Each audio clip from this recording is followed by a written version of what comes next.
Mechanism. This game is unlike any other FNaF fan game that I've played before. It touches on so many new concepts, new gameplay mechanics, and a whole beautiful self-made pixel art style. This game has an insanely beautiful environment. From the little Easter eggs like the Rockstar Freddy animatronic being built in a couple of the levels, to the grime and spiderwebs in the corner of the rooms. Everything in this game is just extremely detailed, and all the sprites are beautiful. Freddy's sprite getting updated as the game progresses, and from original Freddy to Withered Freddy, is such a small but great detail. Not to mention that as the nights continue and we keep seeing more and more new night guards, we can see the establishment get more and more decrepit. Maybe we're moving to a new establishment or something, I don't know.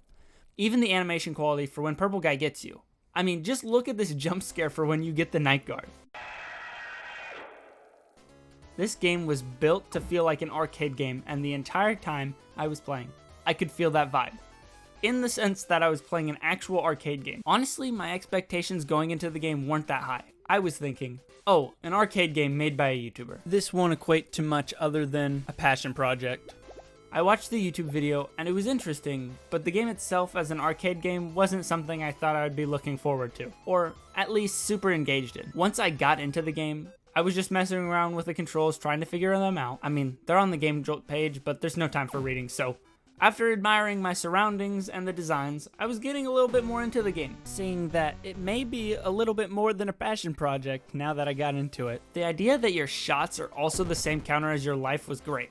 I loved how the cogs were scattered around and having dropped randomly as a loot drop from eliminating an enemy. Another thing that I thought was great about this game was the fact that you are the animatronic, and it's not the typical you are the enemy trying to get the night guard all the time kind of fan game, but it was more creative. You have a goal in mind, there's puzzles to stop you from getting that goal, enemies to stop you from getting to that goal, and it was genuinely an all-around fun game. It made tons of sense with the type of gameplay style as well.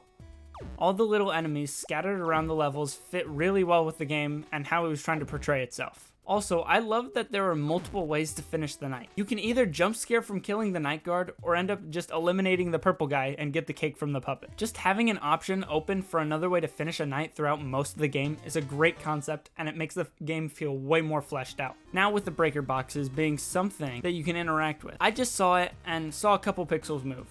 It kept me completely off guard, and I ran around quite a bit before realizing that the metal doors had opened. Very nice little puzzle mechanic that I thought was neat. There was something else that I didn't know would be in the game and was super detailed.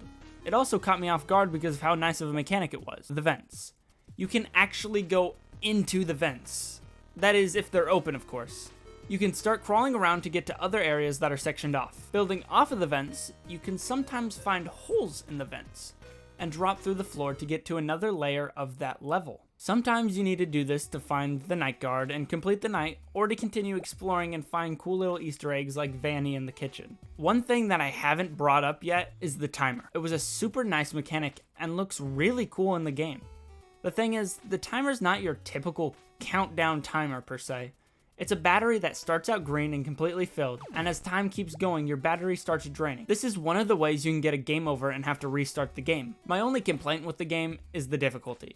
I understand that it's an arcade-styled game, but I would like to see at least some checkpoints somewhere, please. There were so many times where I got so close to the ending and then died. And then I had to restart completely. I can overlook it though because it was an arcade-style game. Its whole concept is to get the highest high score and to be an endless game. A fix to this could have been that there would be a difficulty slider on the title right before you start the game. I think that would make it a lot easier. This game, as a FNaF game, obviously has lore to it. What that lore is, I actually have no idea. But what I do know is that there are several endings. I only got one of those endings though, and I was blown away. Just take a look at it for yourself.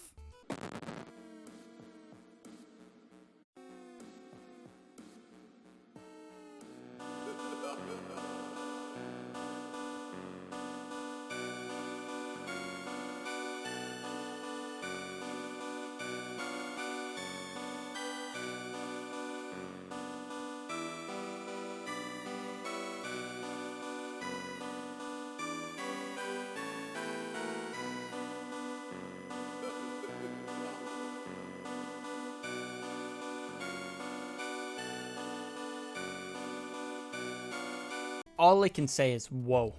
My expectations were blown out of the water. I continue to love this game and this game franchise just because of how many great quality FNaF fan games that you guys continue to make.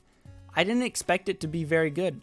I went into it thinking, oh my gosh, this is just going to be another passion project, another Five Nights at Chuck E. Cheese. It wasn't.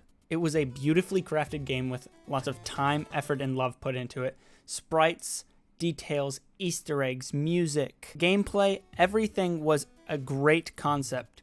Everything was executed greatly. I'm so unbelievably happy that I got to play this game, and like I said, it blew my expectations out of the water. One more thing I want to talk about is the music. The music was absolutely mind-boggling. It was a great genre, which was arcade fighter. It kept me engaged, and it made me feel like I was just bopping my head constantly. I loved the music, and it added to the atmosphere constantly. If it was an eerie atmosphere, it was eerie music, but not eerie to the point where it was scary, eerie to the point where it was like agging on the environment. The music is beautifully crafted. I just wanted to point that out specifically because whoever made the music for this game is an absolute artist. I enjoyed this game thoroughly, and I would love to play it again. If you guys want to see a video on that, on me just playing the gameplay and trying to find all the endings, and not a deep dive analysis into a FNaF fan game, please let me know in the comments. If you have any suggestions for further videos in the future, let me know. I'll try to pick out the best idea. Or if they're all good, try them all. Make sure you guys like and subscribe if you like this kind of content, and see you in the next video. Thanks for watching. Bye.